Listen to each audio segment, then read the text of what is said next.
quieres mejorar el rendimiento escolar y deportivo de tus hijos, dale Implexin. Implexin es un multivitamínico y estimulante del apetito. Implexin, el multivitamínicos de Laboratorios Amerifarma. Bien, vamos a iniciar el programa con una noticia que fue bastante significativa a nivel internacional esta semana, y es que Suiza se convierte en el primer país en la historia que logra colocar deuda soberana, es decir, deuda de su gobierno, a 10 años, fíjense, a 10 años, a una tasa de interés negativa.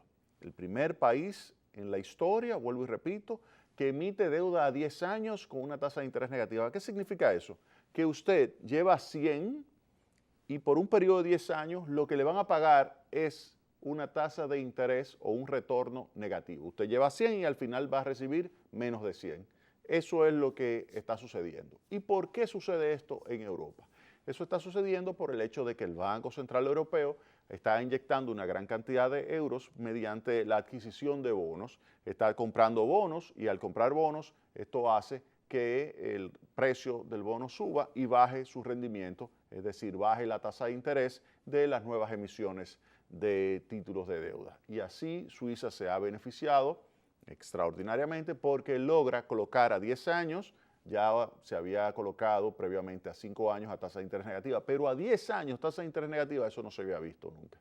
Y ya efectivamente Suiza acaba de colocarlo. Obviamente que esto va a traducirse en un aumento de la inversión, un aumento de la actividad económica, porque lo que se busca es primero reducir el valor del euro con relación al dólar. Y si uno ve, se ha ido disminuyendo significativamente desde el año pasado hasta el presente la cotización del euro con relación al dólar, desde alrededor de 1,40 hasta 1,5. En estos días estuvo oscilando en 1,6, 1,7. Esto le ha generado un aumento de competitividad a las exportaciones europeas y ese aumento de competitividad lo que se traduce es un aumento de las exportaciones. Un aumento de las exportaciones promueve el empleo en Europa. Bien, ¿qué otro país se ha beneficiado? Alemania. Alemania está colocando prácticamente a cero tasa de interés. Es decir, a tasa de interés de cero está colocando a 10 años los títulos del tesoro del gobierno alemán.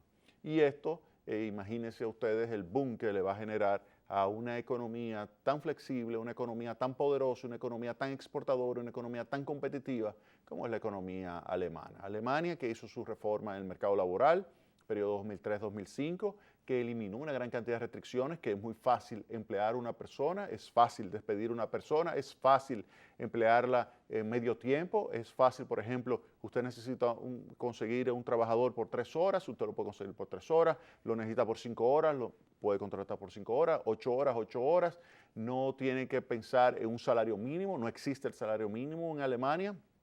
Las personas se ponen de acuerdo en cuál es el salario y punto.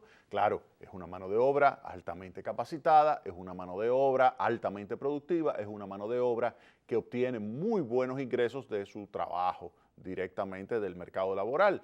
Eso es lo que deberíamos nosotros aspirar, tener una mano de obra que se le eduque bien y que sea capaz de generar un buen nivel de ingreso con su trabajo. Pues bien, Alemania también se va a beneficiar de esa reducción significativa de la cotización del euro con relación al dólar.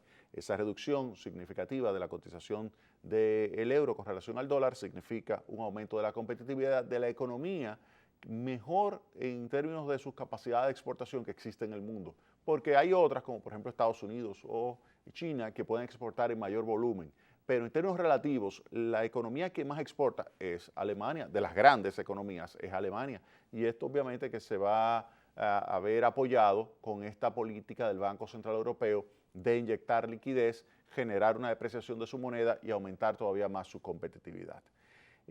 Hay que señalar que España también se va a beneficiar. España tiene una tasa de desempleo de 23%. Recuerden que la tasa de desempleo llegó a 26%, ha bajado 3 puntos, pero todavía le falta mucho y yo tengo confianza en que España va a reducir significativamente lo que es su tasa de desempleo, va a mejorar lo que es la capacidad de creación de puestos de trabajo y va a obviamente absorber una gran cantidad de desempleados, en particular de jóvenes españoles que se han ido a Alemania, se han ido a Francia y se han ido a otros países, pues van a retornar y trabajarán en su país. Yo creo que, y tengo confianza de que España, que le falta algunas reformas todavía, podrá salir de esa crisis. Esta política del Banco Central Europeo, que tiende a reducir el valor del euro, va a mejorar la competitividad española, una economía también muy exportadora, una economía muy competitiva, una economía que puede mejorar significativamente lo que es su presencia en los mercados internacionales con un tipo de cambio más competitivo, como lo que se está viendo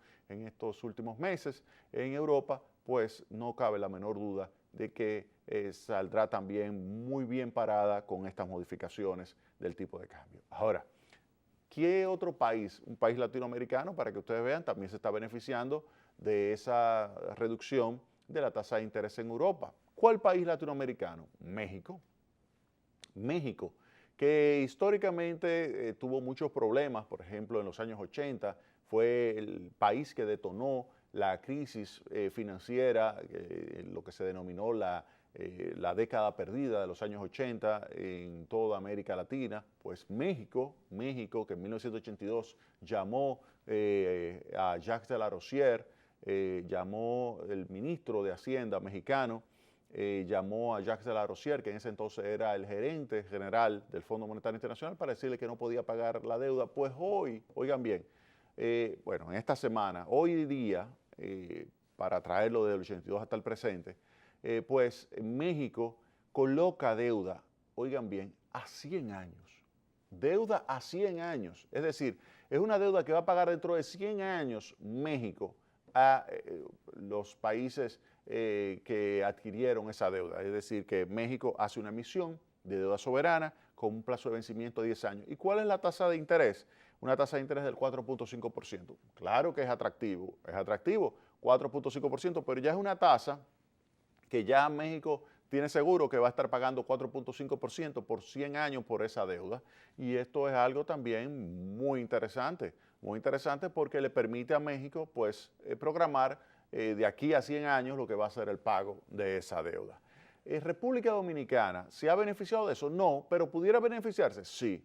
República Dominicana en la actualidad puede emitir deuda en dólares a 10 años a tasa de interés del 5%, y deuda a 30 años con una tasa de interés del 6.34. ¿Qué significa esto? Que también pudiera ir entonces a conseguir mejores tasas de interés en euros allá en Europa. Entonces pudiera ser interesante que República Dominicana explore la posibilidad de una emisión de deuda pública, es decir, deuda soberana en euros. Una emisión en euros pudiera ser algo interesante para la República Dominicana. Sabemos que las reservas de la República Dominicana están concentradas en dólares, sabemos que habría un cierto nivel de riesgo, pero pudiera perfectamente tenerse una parte de esas reservas también denominadas en euros y se pudiera manejar correctamente lo que es el riesgo. Sabemos que en el Banco Central de la República Dominicana, en el Departamento de Tesorería, hay personas excelentes, hay personas que dominan correctamente cómo es que hay que hacer las operaciones de cobertura o de hedging que le permiten al Banco Central minimizar lo que sería el riesgo de movimientos de tasas de interés y de tipo de cambio, específicamente de instrumentos denominados en euros y en dólares. Así que pudiera ser una experiencia interesante que se emita deuda por parte del gobierno dominicano en euros y conseguir una tasa de interés menor que ese 5% que ahora se está pagando y con un plazo de vencimiento mayor que los 10 años, que sería la deuda que estaría siendo emitida en dólares para el 5%. Si es a 30 años, en dólares sería 6.34. Entonces, pudiera República Dominicana quizás emitir en euro a un plazo de 30 años menor, que estoy seguro del 6% si fuera en euro. Así que ahí queda nuestra recomendación para las autoridades que exploren la posibilidad de las próximas emisiones en los mercados de capitales internacionales, porque exploren la posibilidad de hacer la emisión en euros. Vámonos a la pausa.